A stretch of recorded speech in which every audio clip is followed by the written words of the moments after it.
बिस्मिल्लाहिर्रहमानिर्रहीम। जो कि आप लोग पर्ल के नाम से वाकिफ हैं, मोती के नाम से वाकिफ हैं। अब दुनिया में इंसानों की आदतें बड़ी अजीब हो रही है। लोग कुछ चीज़ों को, बल्कि एक मशहूर मुहावरा भी है, हर चमकती हुई चीज़ सोना नहीं होती। All that glitters is not gold. लेकिन लोग ऐसे ही समझते हैं। अब मोती खासे खूबसूरत और चमकदार होते हैं। लोगों ने, और उदाहरण के खासतौर पर फीमेल्स ने, उनको सर पे चढ़ा लिया और उनकी प्राइस बहुत ज़्यादा कर दी। अभी कल आपको याद है, मैंने डिटेल के साथ एक्सप्लेन किया कि शेल, जो सिप्पी का शेल है, वो और मोती केमिकल कंपोजिशन में कोई फर्क नहीं है। दोनों सिमिलर है। सिर्फ स्ट्रक्चर का ये फर्क है कि जो चीज सिप्पी में बाहर होती है वो मोती के अंदर होती है, और जो सिप्पी के अंदर होती है वो मोती के बाहर होती है। जो मोती चमककर नजर आता है वो पर्ल, मदर ऑफ पर्ल या नेकर के नाम से है, ऑर्गेनिक कंपाउंड है। और उसकी बेस पे लोगों ने और सुसन फीमेल्स ने मोतियों को बहुत ही अहमियत दी। मोती को हमेशा सोने के जेवरात में लगाए जाते हैं और सोने ही की कीमत में मिलते हैं, हालांकि उसकी कोई वैल्यू नहीं है। आपके लिए बड़ी हैरानकुन चीज होगी कि दुनिया में कुछ चीज ऐसी होती हैं कि उनकी वैल्यू बड़ी अजीब अजीब है। अब डायमंड बाजार बहुत महंगा है। हीरा, डायमंड बहुत महंगी चीज है। लेकिन एक अजीबोगरीब पॉइंट सुनिए, डायमंड अगर किसी के पास हो तो उसका मतलब ये नहीं है उसके पास बाकी को दौलत है। फर्ज कीजिए एक डायमंड है जिसकी कीमत 1 करोड़ है। अगर वो टूट जाए, अगर 1 करोड़ का डायमंड टूट जाए, तो जस्ट गैस करें, फर्ज करें कि टूट के 2 पीस हो गए हैं, दोनों इक्वल हो गए हैं, आपके ख्याल में उसकी कीमत कितनी होगी? Sir sir zero. फिर नहीं, सर जीरो नहीं होगी। थोड़ी रह जाएगी, उसको उसकी तराशना कीमत पड़ेगा दोबारा। बहुत कम रह जाएगी। डायमंड अगर 1 करोड़ वाला एक डायमंड टूट जाए, तो उसके जो 2 पीस, फर्स्ट के दोनों पीस इक्वल हो गए हैं, सपोज कर लेते हैं दोनों पीस इक्वल है, उसकी कीमत 1/4 से भी कम हो जाए। आप तो सोच लीजिए कि इसका मतलब उसकी एक्चुअल। लेकिन अगर सोना आपके पास है, फर्स्ट कीजिए सिर्फ आपके पास 1 करोड़ का सोना है, वो टूट के 2 ही हो जाए या 4 हो जाए या 10 हो जाए, उसकी कीमत 1 करोड़ ही रहेगी। सोने की वैल्यू अपनी जगह पे है, लेकिन डायमंड और ऐसे जो बाकी जवाहरात होते हैं उनकी भी ऐसे ही कीमत टूटने के बाद बहुत कम रह जाती है। बहरहाल, हम वापस मोती में आ रहे हैं। आम कंसेप्ट ये है कि एक सिप्पी, बल्कि तस्वीरों पे और कार्टून में भी ऐसे नजर आता है, सिप्पी समुद्र के मुंह खोल के तैर रही होती है, उसके ऊपर आके बारिश का कतरा गिरता है और वो मोती बन जाता है। ऐसा नहीं है जैसा कि कहा जाता है, और कंसेप्ट है। शायरों ने, मुसव्विरों ने, पता नहीं क्या कुछ बता दिया हमें, वो सब कुछ बकवास है। अ, पहली बात है कि सिर्फ सिप्पी की चंद किस्में ऐसी हैं जिनमें मोती बनते हैं। आपकी बुक में से कुछ का नाम दिया हुआ है, अभी चूंकि टॉपिक आगे पीछे है कहीं पे, मुझे इट डज नॉट शो कि वो थोड़ा आगे जाके आएगा टॉपिक कहीं पे, लेकिन चूंकि उसके साथ रिलेटेड है, मैं उसको यहीं पे डिस्कस करना चाह रहा हूँ। अच्छे वाले जो मोती हैं वो श्रीलंका वाली साइड पे, श्रीलंका, इंडोनेशिया, मलेशिया, जो जजीरे हैं समुद्र में मशहूर और यहाँ पे से निकलते हैं। मसनू तौर पर मोतियों को तैयार किया जा रहा है, जापान और बहुत से और ममालिक में ऐसा किया जा रहा है। उनकी लेकिन वैल्यू कम होती है।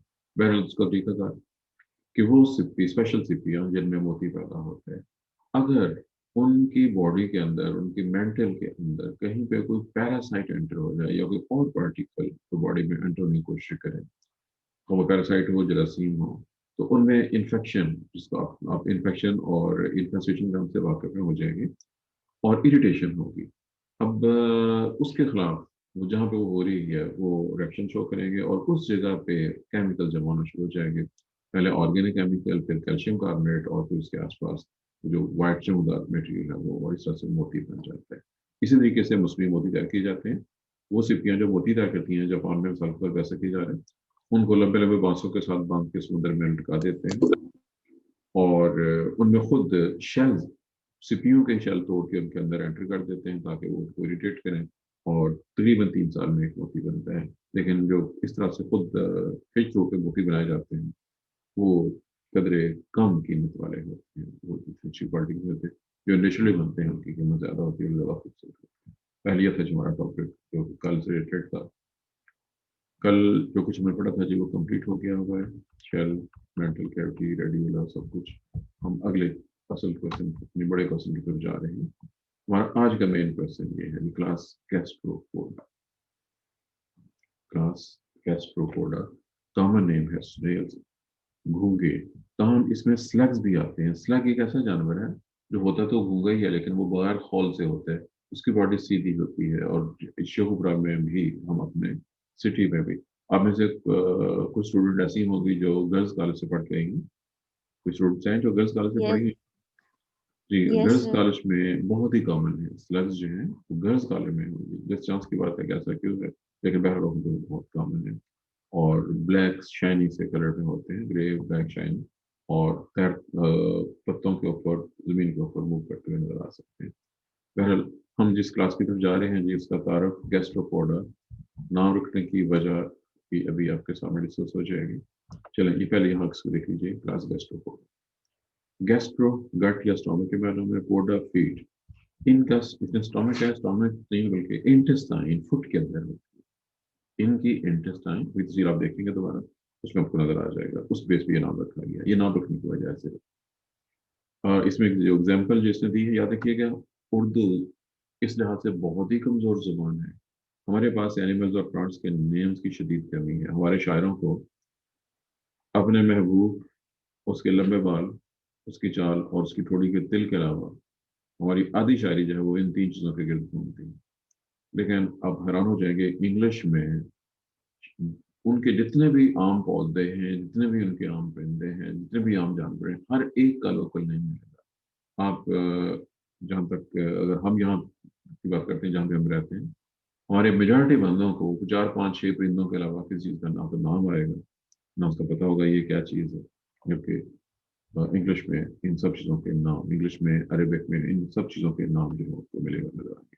पहले ये था जी, एक कमेंट था, एक लैंग्वेज के रेफरेंस से। यहाँ भी जो नाम नजर आ रहे हैं आपको, स्नेल्स, लिम्पैट, स्लग्स। अब हमारे यहाँ स्वाय घोंघे के और कोई नाम मौजूद नहीं है, इनमें से किसी का भी तर्जुमा अवेलेबल नहीं है। 35,000 स्पीशीज का ये इस ग्रुप का, यानी इस फाइलम का सबसे बड़ी क्लास है जो गैस्ट्रोपोड्स है। अब ये हर जगह पे, यानी मैरीन, फ्रेश वाटर और जमीन, तीनों जगहों पे। और आप में से कुछ लोगों ने शायद होंगे, देखे भी होंगे, समंदर में जिनको जाने का मौका मिला हो वो वहां जाके सकते हैं, फ्रेश वाटर में। और अगर लेकिन जो जहाँ जमीन की बात करते हैं, गार्डन, खेत, ऐसी जगह हैं। और इवन कॉलेज के जो प्लॉट्स हैं वहां भी आपको स्मेल्स नजर आ सर सकते हैं। चुनाव नर्सरी में बहुत। ये दोबारा बताइए, आपने क्या कहा है? सर चुनाव नर्सरी है उधर बहुत ज्यादा है। हाँ जी, बिल्कुल, मैंने कहा गार्डन।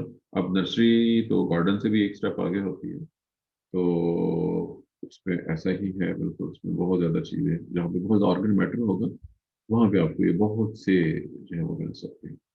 जी, अब आगे आ जाइए जी। ये वर्डिंग है जी, बहुत से लोग ये बुक की वर्डिंग है जी। Most people give gastropod little thought unless they encounter helix in a French restaurant और are pestered by garden slug and snails. एक स्टेटमेंट दिया कि आम लोग इस पर कोई वजह देते हैं। अब इसने यहाँ जो जिक्र किया फ्रेंच रेस्टोरेंट का, हमारे यहाँ याद रखिए, हम पाकिस्तान की बात कर रहे हैं, पंजाब की बात कर रहे हैं। हमारे यहाँ तो इस तरह की चीज़ों को लोग देख के वैसे ही, अगर किसी को कहेंगे खाना है तो वो शायद वोमिटिंग कर दें। दुनिया में जो मोलस्क हैं, यानी फाइलमोसा के मेंबर, सिपियां और घोंघे, ये बहुत शौक से खाए जाते हैं, ज़ौक़ और शौक से खाए जाते हैं। और हत्ता के बगैर पकाए भी खाए जा सकते हैं और खाए जाते हैं। और ये वहाँ भी कुछ इलाकों में डेलिकेसी छुपा की जाती है, ज़ौक़ की बहुत समझदार, बहुत पसंद की चीज़ ना। बहरहाल गार्डन्स में जहाँ भी ये स्लग्स वगैरह होते हैं, ये नुकसान पहुंचाते हैं, आपके पौधों को नुकसान पहुंचाते हैं। बहरहाल ये था जी तारुफ इनका। और अभी हम आगे आ रहे हैं अगले फिक्रे की तरफ जी। यहाँ पे तस्वीरें आ गई हैं। ये एक खूबसूरत किस्म का स्नेल, एक लकड़ी के ऊपर चलता हुआ आपको नजर आ रहा है। ये इसका हॉल है। हॉल स्पाइरली क्वाइल्ड है, बहुत खूबसूरत है। ये इसका फुट है जो नीचे पड़ा हुआ है, ये इसका हेड रीजन है। ये इसके दो टेंटिकल्स हैं यहाँ पे, ये इसके पास कहलाते हैं। और इन टेंटिकल्स के सिरों पे अक्सर बेशतर केसेस में यहाँ पे आईज, सिंपल आईज मौजूद होती हैं, जैसा कि तस्वीर में भी दिखाई गई। ये एक बहुत मशहूर क्वेश्चन है, टॉर्शन के नाम से इसको भी डिस्कस करेंगे जब इसका बोल जाती है। और ये इसने एक घोंघे को लेवल करके पूरी उसकी डिटेल्स दिखाई गई हैं शेल को उतार के बाकी चीजें दिखाई गई हैं। इसमें अभी टेंटिकल्स आपने देखे, टेंटिकल्स है, यहाँ पे आइस लगी हुई हैं। ये स्लाइवी डक्ट सारे स्लाइवी ग्लैंड का हिस्सा है। सेरेब्रल गैंग्लियन, ये इसका ब्रेन कहना चाहिए हमें उसको। Mantle cavity, heart, intestine. Note कीजिएगा ये किडनी यहाँ पे लिखा हुआ है लेकिन शो नहीं किया गया हुआ। डाइजेस्टिव ग्लैंड्स ये यहाँ पे करके मौजूद है इसके अंदर। ये गोनेड्स है जी। उसके बाद एल्ब्यूमिन ग्लैंड, ये अगला शायद पहले पड़ा हो कहीं पे। ये यहाँ पे एनस लोकेट कर रही है। पीनस लिवर सिस्टम का हिस्सा है। जेंटल फोर यहाँ पे करके है। और म्यूकस ग्लैंड जो म्यूकस पैदा करते हैं, ये म्यूकस फुट के नीचे भी लगा होता है, ओविडक्ट। ये इसमें याद रखिएगा कि ये एक कल पॉइंट आ चुका है, यहाँ भी दोबारा जिक्र किया देता हूँ। कुछ स्पीशीज में मेल फीमेल सेपरेट होते हैं और कुछ बाइसेक्सुअल होते हैं। अगर बाइसेक्सुअल भी हो फिर भी उनमें क्रॉस फर्टिलाइजेशन होती है। इसमें आपको दोनों चीज़ नजर आ रही है, मेल स्ट्रक्चर नजर आ रहे हैं और फीमेल स्ट्रक्चर भी आपको नजर आ रहे हैं। यहाँ पे आपको पीनस कैरेक्टर मिल रहा है जो कि मेल स्ट्रक्चर है, और ये ओविडक्ट नजर आ रही है जो बाहर के ओवी से लेके आएगी अंडे। वेस्ट रेफरेंस जो कि मेल डक्ट है, स्पर्म डक्ट है। बहरहाल ये डायग्राम आपके सामने है जिसमें बहुत चीजें एक जनरल सुनेल के बॉडी के अंदर पाए जाने वाले स्ट्रक्चर सारे के सारे दिखाते हैं। अब जो हमारा असल क्वेश्चन है वो ये टॉर्श। ये एक मशहूर क्वेश्चन है जो आया हुआ है, आ सकता है, और इसके बारे में वैसे भी पूछ सकते हैं। लेकिन ये आपके लिए बहुत एक नई चीज, आपके लिए बिल्कुल कतई नई चीज है। आप इस नाम से प्रॉपर वाकिफ नहीं है। और प्रॉब्लम यह है कि इसने डायग्राम तो चार बना दी है। मिलर के जो कमालात हैं, इसने चार डायग्राम बनाई हैं। ये है बिफोर टॉर्शन, ये है आफ्टर टॉर्शन, दरमियान में क्या हो रहा है, टॉर्शन हुई किस तरह से है, वो नहीं बताया। अदर बुक्स के अंदर तीन डायग्राम मिलती हैं। पहला स्टेप ये होगा, चूंकि दरमियान में जगह नहीं है मैं यहाँ पे दिखा रहा हूँ, और मैं इसको बल्कि एक्सप्लेन भी करूँगा पहले। चलें मेरे ख्याल में पहले मैं इसकी वजाहत भी कर दूँ। ये जो बॉडी में एक्चुअल चीज़ें हैं वो दिखाई गई हैं, और इसमें उसने सिर्फ चंद एक चीज़ों को बॉडी के अंदर दिखाया हुआ है। सारी चीज़ें डिटेल नहीं दिखाई हुई यहाँ पे। डायग्राम अगर इसी नस्ल की होती और उसमें सिर्फ जो मोस्ट इम्पॉर्टेंट चीज़ें हैं सिर्फ वो दिखा दी जाती तो वो काफ़ी था। जब आपको ये डायग्राम, अब जब एग्जामिनर पेपर चेक करना चाहेगा वो चाहेगा कि आपकी डायग्राम बुक के मुताबिक हो, और ये चारों डायग्राम बनी हुई हैं। अब इसमें बहुत सी प्रॉब्लम्स हैं जो मैं बता रहा है। मैं कुछ नहीं कह सकता कि कौन क्या करता है क्या चाहता है। बहरहाल मिरर की खामी है, उसने डायग्राम किसी और रेफरेंस से बना दी है जिसमें से वो चीज़ें ज़्यादा प्रोमिनेंट कर दी हैं जिनकी ज़रूरत नहीं थी। और जो टॉर्शन हो रही है वो नहीं दिखाई है। टॉर्शन से पहले दिखा दिया, टॉर्शन से बाद दिखा दिया, एक्चुअल क्या हो रहा है वो नहीं दिखाया। मैं उसका जिक्र भी करूँगा, लेकिन पहले इसका बैकग्राउंड समझिए। यहाँ पे एक एनिमल दिखाया गया है, ज़ाहिर है कि ये घूंगा है, और ये बगैर शेल से, बगैर खोल से दिखाया है। याद रखिएगा, आप मेजॉरिटी बहुत से जानवरों को स्टडी कर चुके हैं, तमाम हायर जानवर, जिसमें निमाटोडा से शुरू हो जाए, निमाटोड, एनलेडा, आर्थ्रोपोडा, जिनसे भी आप बात करते हैं, उनकी बॉडी पतली और लंबी होती है, और एक साइड पे माउथ होता है, एक साइड पे एनस। इस तरफ माउथ होता है एंटीरियर जहाँ पे हेड है, उस तरफ माउथ है, और यहाँ पे एनस होती है, दरम्यान में स्टोमक, इंटेस्टाइन और गट कह लीजिए मौजूद होती है। ऐसे बॉडी की राइट साइड है या लेफ्ट साइड है, ये नॉर्मल है, नेचुरल। अब जरा गौर कीजिए, इस घूंगे पे गौर कीजिए, ये घूंगा है। ये इस वक्त तो ये स्नेल का कुछ हिस्सा मुंह और फुट बाहर निकला हुआ है, लेकिन इसकी बॉडी अंदर ही। अगर स्नेल को थोड़ा सा भी खतरा हो तो ये सारे का सारा इस हॉल के अंदर छुप जाए। इस हॉल में सिर्फ एक सुराख, उसी सुराख से ये बाहर निकला है, और बाहर निकलने के बाद ये फीडिंग कर रहे हैं। आप इस वक्त बता सकते हैं इसकी एनस कहाँ पे करके है? क्या आप इसको देख के बता सकते हैं कि इसकी एनस कहाँ पे करके? Can you guess? Sir shell के जी, शेल के सर आगे। सर अगर गैस्ट्रोपोड है तो फुट के पास होगी। नहीं, फुट तो ये देखे ना, फुट तो यहाँ से, इस वक्त फुट हमें यहाँ से लेके यहाँ तक नजर आ रहा है।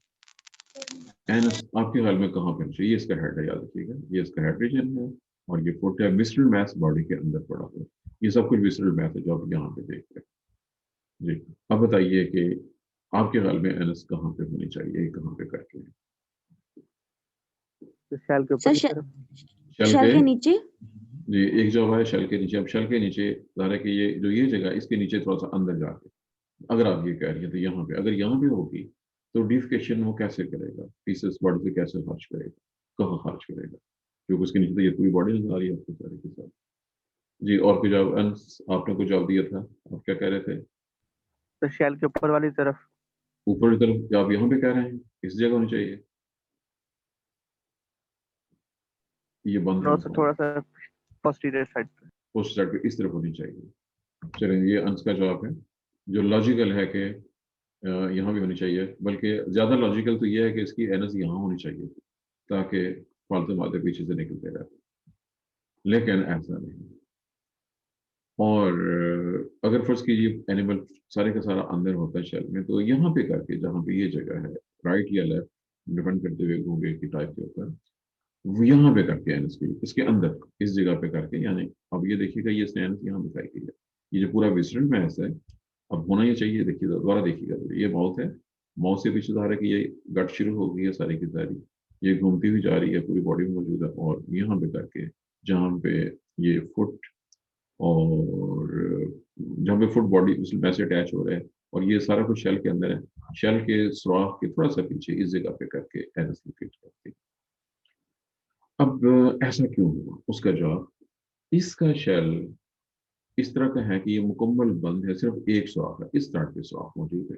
आई एम श्योर कि आप लोगों ने शेल देखे होंगे, घूंगे देखे होंगे, खाली खौर भी देखा होगा। अब जब वो एक ही जी सुराख है, सर।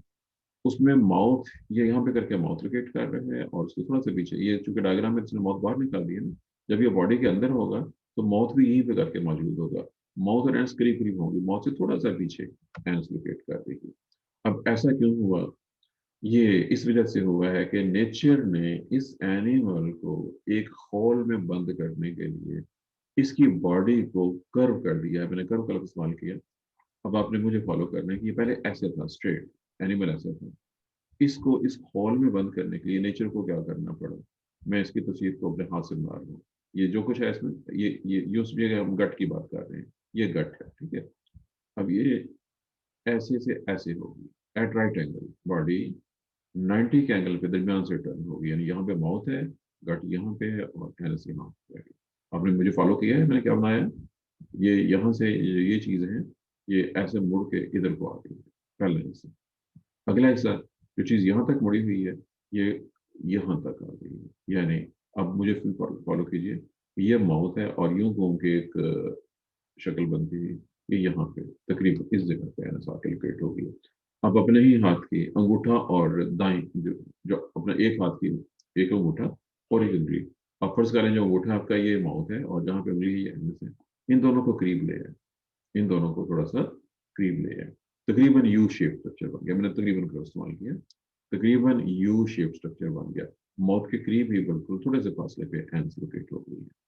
अब ये मैंने सिंपलेस्ट डायग्राम और सिंपलेस्ट तरीके से भी एक्सप्लेन किया, एक्चुअल इसमें थोड़ी सी और कॉम्प्लिकेशन, एक्चुअल इसमें बहुत सी कॉम्प्लिकेशंस हैं, और वो कॉम्प्लिकेशंस क्या है, वो इस डायग्राम में आपको नजर आ सकती हैं, क्योंकि मैंने जैसे ये कहा कि ये यूं करके कर्व हो गया, मुड़ गया, एक्चुअली जब ये मुड़ रहा होता है तो थोड़ा सा ट्विस्ट भी हो जाता है, उसमें खम सिर्फ खाली खम नहीं आता है, बल्कि वो मुड़ भी जाता है, ट्विस्ट हो जाता है, उसके नतीजे के तौर पर अब कुछ चीज़ों को देखना आपने जो आपके लिए पहले से गैर मालूम, यहाँ पे आना है आपने, यहाँ पे जो ब्लैक ब्लैक डॉट है ये वाले, और ये ब्लैक डॉट है ये वाले, ये इसकी गैंग्लिया है, दीज आर गैंग्लिया, और यहाँ पे लिखा भी हुआ है इसमें गैंग्लिया। अब चूंकि आप गैंग्लिया के नामों से वाकिफ नहीं है, मैं नाम बोल रहा हूँ, आज फ्राइडे है जी, और मेरे ख्याल में टाइम भी खत्म हो गया, ये तो जस्ट खत्म होने वाला टाइम है जी, 1 मिनट रह गया हमारे पास, ये टॉपिक मुकम्मल नहीं हो उसका, ये तो ध्यान नहीं दिया जी, आज फ्राइडे है।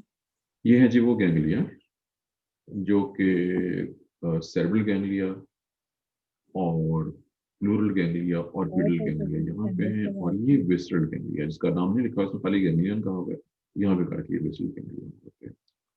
और जब ये मुड़ते हैं तो अब देखिएगा कि पहले ये राइट साइड वाला था, ये ऐसे करके आ रहे हैं कनेक्टेड, ये राइट साइड वाले हैं, ये यूं वाले आ रहे हैं, ये लेफ्ट साइड, एक तरफ राइट साइड है और एक तरफ लेफ्ट साइड है, दोनों सेपरेट यहाँ पड़े हुए हैं। लेकिन जब हम यहाँ पे देखेंगे तो ये जो राइट वाला है वो इधर से घूम के और इधर से ये ऐसे और इधर से ये ऐसे, यानी ये आर्ट की फिगर आपको ऐसा लगेगा जैसे आर्ट बन गया, ये ट्विस्टिंग की वजह से ऐसा हुआ। This is due to twisting. Well चूंकि टाइम नहीं है जी, अब इस वक्त मैं इसको फर्दर एक्सप्लेन नहीं कर सकता, आज के टाइम एक पर फेलो टेंडेंस लगाया। जी। किसकी जी? सर 440 कह रहा है कि मेरी अटेंडेंस लगा दे। 443 टाइम्स लगा दिया। सर 407 की भी। ये रजिस्टर भी लग गई है, लेकिन आप लोग जल्दी टाइम पे आते हैं बच्चों। और 40 जी, और दिन कहा किसी ने? तो 422। 22 चलें, अल्लाह हाफ़िज़। अल्लाह